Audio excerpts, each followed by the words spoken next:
সাবধান, শুক্রবার ভুলেও এই 5টি কাজ করবেন না। আল্লাহ ও তার রাসূল ওই সকল ব্যক্তিদের অভিশাপ করেছেন যারা জুমার দিনে এই 5টি কাজ করে। মুসলিমদের জন্য অত্যন্ত জরুরি একটি তথ্য দিব আজকে।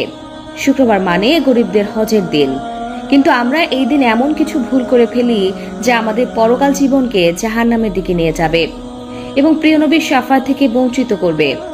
অবশ্যই ভিডিওটি সম্পূর্ণ দেখবেন এবং সতর্ক হয়ে যাবেন। ভিডিওটি শেয়ার করে দিবেন যেন আপনার অন্যান্য মুসলিম ভাইয়েরা ভুলেও জুমার দিন এই কাজগুলো না করে।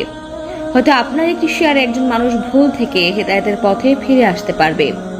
মুসলিমদের কাছে একটি প্রশ্ন রাখতে চাই, আমাদের প্রিয় নবী হযরত মুহাম্মদ সাল্লাল্লাহু আলাইহি ওয়াসাল্লাম কি বার জন্মগ্রহণ করেছেন? অবশ্যই কমেন্ট করে জানিয়ে দিবেন। তো চলুন বেশি কথা না বলে শুরু করি আজকের ভিডিও। মসজিদ মুসলমানদের কাছে ইবাদতের স্থান হিসেবে পরিচিত।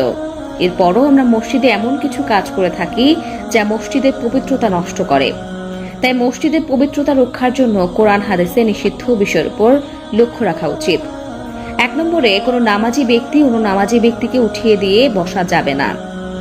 রদ্দুল মুখতার 630। মসজিদের ভিতরে প্রতি ওয়াক্ত নামাজ একই স্থানে আদায় করার জন্য কোনো লোক নির্দিষ্ট জায়গা রাখতে পারবে না। 2 নম্বরে রয়েছে মসজিদে হারানো বস্তু তালাশ করা যাবে না, কারণ মসজিদে দিনের কথা বা কাজ ব্যতীত অন্য কোনো কথা বা কাজ করা নিষেধ। মিশকাত শরীফ 654।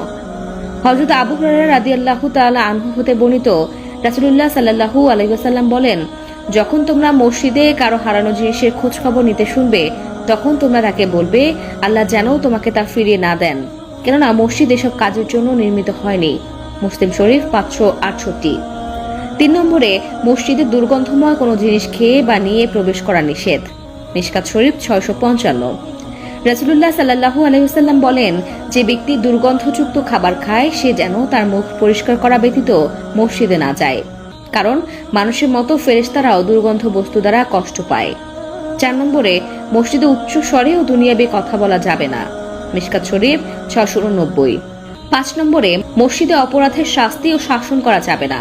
মিশকাত শরীফ 679। এছাড়া রয়েছে মসজিদে রাজনৈতিক মিটিং করা, মসজিদে আদবের খেলাফ। রাসূলুল্লাহ সাল্লাল্লাহু আলাইহি ওয়াসাল্লাম মসজিদে বসে অশ্লীল কবিতা পাঠ করা এবং বেচাকেনা করতে নিষেধ করেছেন। সুনানে আবু দাউদ ও তিরমিজি।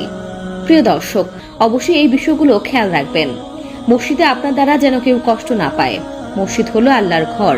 আমাদের অধিকাংশ মুসলিমরা দিনের 5 ওয়াক্ত নামাজ আদায় না করলেও শুক্রবার জুমার দিন ঠিকই নামাজ আদায় করে, আর এই দিন এই ভুলগুলো সবাই করে থাকে।